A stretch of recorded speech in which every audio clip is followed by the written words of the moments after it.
So हे CNN चं architecture आहे. सर्वात पहिलं हे झेब्राचं इमेज, एक रॉ इमेज आहे जे प्री प्रोसेस झालेलं आहे आधीच, ज्याला म्हणजे आपण ट्रेनिंग डेटामधून पास केलेलं आहे आणि मग याच्यावर आता CNN प्रिडिक्शन अप्लाय होणार आहे. आता ह्या इमेजमध्ये झेब्राचं फिगर आहे इनपुटमध्ये. तर हे इनपुट इमेजमधून सर्वात पहिलं कॉन्व्होल्युशनल लेअरमध्ये जातं. तर ह्या कॉन्व्होल्युशनल लेअरमध्ये एक कर्नल नावाचा फिल्टर असतो.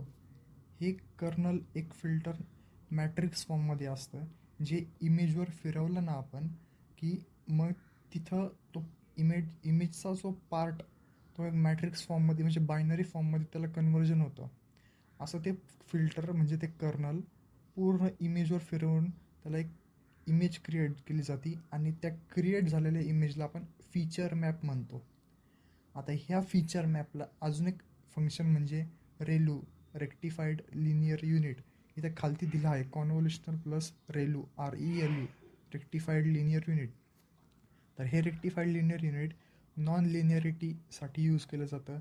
म्हणजे आपल्या इमेजला रिलेशनशिप म्हणजे कॉम्प्लेक्स रिलेशनशिप अजून अंडरस्टँड व्हावं, म्हणजे कॉम्प्लेक्स डेटा अजून तो चांगला स्टडी व्हावा, यासाठी हे रेलू नावाचं ॲक्टिवेशन फंक्शन यूज केलं जातं. आता या कॉन्व्होल्युशनल लेअरमधून इमेज पास होऊन आपल्याला टोटली आउटपुट काय भेटतं, फीचर मॅप. तर हा फीचर मॅप एक मोठ्या साईजचा किंवा वेगवेगळ्या डायमेन्शनचा असेल.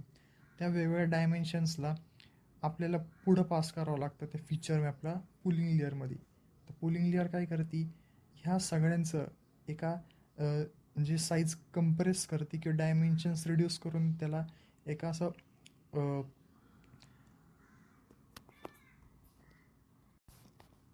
हे मग ही पुलिंग लेअर आपल्या इमेजला की रिड्यूस फॉर्ममध्ये बनवते.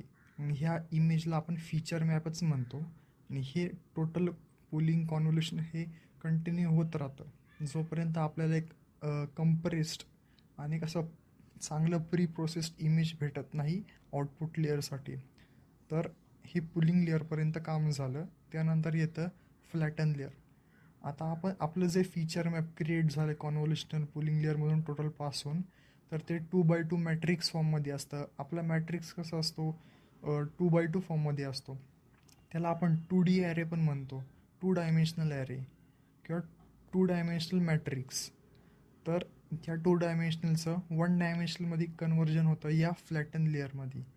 आता इथं टोटली फ्लॅटन लेअरमध्ये 1 डायमेन्शनल कन्व्हर्जन होतं.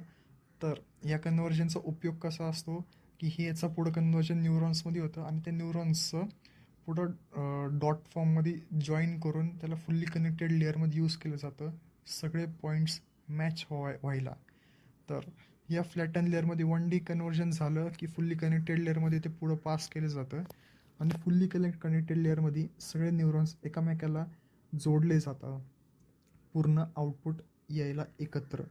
म्हणजे आपण जर झेब्राचं डोळा ह्याच्यावर आपण जर म्हणजे झेब्राचा डोळा आपण आयडेंटिफिकेशनसाठी पाठवला, तर ते डेटा सेटमधल्या इमेजेसला पहिले आयडेंटिफाय करतं. म्हणजे फुल्ली कनेक्टेड लेअरमधून ज्याच्या डेटासोबत ते जास्त मॅच होईल त्या डेटासोबत ते आउटपुट देतं की हां ह्याची प्रोबॅबिलिटी जास्त आहे. मग ह्या आउटपुट लेअरमध्ये आपल्याला कळून येतं काय हां हे झेब्रासोबत हा डोळा मॅच होतो आहे. तेव्हा आपल्याला आउटपुट लेअरमध्ये असं कळतं की हां ही झेब्राची इमेज आहे ॲट द एंड. असं हे टोटल कॉन्व्होल्युशनल न्यूरल नेटवर्क ह्या आर्किटेक्चरचं